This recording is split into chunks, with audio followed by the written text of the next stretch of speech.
So where we put our attention expands often, and there is a noticeable agenda for the system to actually continually have us spend our time on the screen. How does it affect us as Christians? It's not something easy to deal with.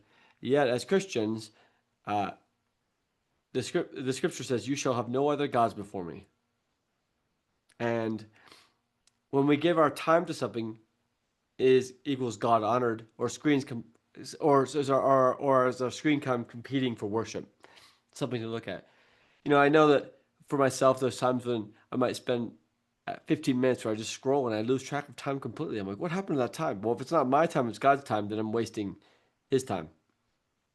And ultimately, we become what we worship. And so inherently, this is actually the law of worship, which is as real as gravity. People are like, oh, there's gravity. You can't deny gravity exists, but this is right there with gravity. Is that if we worship something, we become like it. So what you behold, you become. What gives you time, what you give time to, shapes you. And so as we do this, what you give time to shapes you. And so ultimately, worship comes from the soul. And so there's this thing called the attention economy, which is there is so many things, right, that are constantly going for our attention. Facebook, Twitter, and there's always a new one coming out. So the battle is not for your wallet. And it's totally fine. Yeah, I'm glad you're here. And so essentially it's for your attention. And here's what's happening is that time spent on daily social media, the global average is 2.5 hours a day. A day, a day. That's the average person. 2.5 hours a day. How wild is that? Okay, and that could be across Instagram. It could be across Facebook, LinkedIn, etc. 2.5 hours a day. Now you do the math for the ladies, it's more. Okay, this is the age groups.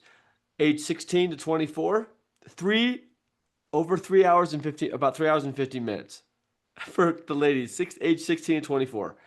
1 in 3 teens almost constantly online. What an interesting stat. Okay. So what does it feed us? Well, let's talk about what it feeds us. Comparison, outrage, distraction, false identity. This is essentially the job of social media, is to have us compare, be upset, be distracted. And we want our identities to be in that. So here's the algorithms. The algorithms, they reward emotion, not truth. They're literally designed for more emotion because it keeps the algorithms going. They're designed for reactivity, not reflection, not actual truth and logic and wrestling with concepts. It's actually about reactivity because that keeps it going. So worship equals what forms us. Social media doesn't just entertain; it actually disciples. So oftentimes teenagers and the younger generation, and even us as an older generation, we're being discipled if we spend our time on it by social media. And all social media worships is um, reaction, outrage, being upset. So when we are able to spend, what if we took that 2.5 hours, or some of us don't spend that much time, but even an hour that we spend on social media, we gave it to Christ? What would change? So what actually happens is when we read the scriptures, it reduces distress. So it's actually the remedy to it. When we read it, it brings moral clarity. Our prayer improves emotional resilience. So oftentimes when we're spending time on social media, the input is shifting our identity and is shifting the output of life itself.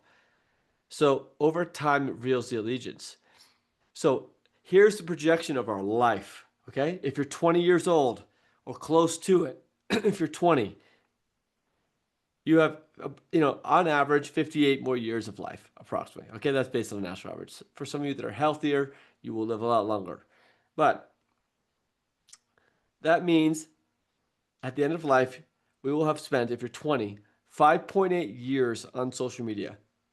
So imagine you're 95, you got you could have lived to 100, but you die at 95, and the rest of the time, or you just stare at a screen for the last 5 years of your life. That's essentially what happens. Is that good for shaping our characters? Probably not. Okay, so if you're 30, you have 48 years. You have last bit of your life, 4.8 years of life spent on social media. Years, not days, years. If you're 50, sorry, man, if you're 30, 28 years left of life, you got 2.8 years on social media. Now the worst part is it's being consumed like razor cuts over the years. So yeah, 2.5 years straight on social media would drive you crazy, but it's just slowly moving into the psyche. So here it is: 20, 5.8 years, 30, 4.8 years, 50, 2.8 years. That's a lot of time. At the end of life, wouldn't you want to get those back?